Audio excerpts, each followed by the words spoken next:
गरीब lower middle class के आदमी है ना, तो ध्यान से सुनिएगा, आपके लिए है। आप गरीब क्यों रह गए, कभी सोचा आपने? आपके दादाजी गरीब थे, आपके बाप गरीब हैं और आप भी गरीब हैं और आगे का जो प्लानिंग है आपका, वो भी गरीबी की तरफ ले जा रहा है। मालूम है एक गरीब आदमी क्यों गरीबी में जीवन जी रहा है? एक गरीब लोअर मिडिल क्लास का आदमी क्यों लोअर मिडिल क्लास में ही रह जाता है? कारण क्या है?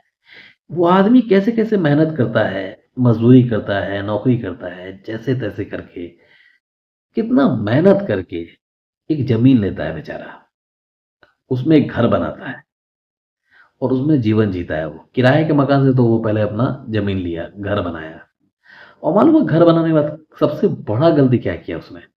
चाहे वो ज़मीन लेते समय गलती किया, सबसे बड़ा गलती, तुम्हारा खुद का खाने का ठीक नहीं था। तुमने तो कैसे-कैसे करके ज़मीन लिया, घर बनाया। उसके बाद तुम क्या करते हो, बच्चे 1 पैदा करना चाहिए, तुम 2 कर दे रहे हो पैदा। बोल रहे हो फैमिली प्लानिंग है ये मेरा, हम 2 हमारे 2। तुम किस तरह के बेवकूफ़ इंसान हो ठीक से सोचना।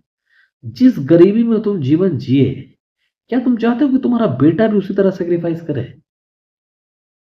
लेकिन नहीं, समझ में ही नहीं आ रहा तुम्हें।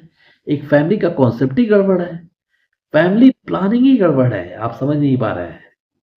आप गरीब हैं, लोअर मिडिल क्लास के आदमी हैं, आपका अपना खाने का ठीक नहीं है, अपना जैसे-तैसे गुज़ारा कर रहे हैं, आप 2 बच्चे को जन्म दे दिए। कुछ-कुछ तो इस तरह का महापुरुष है जिनका 4 बच्चा है, एक मकान में 4 बच्चा।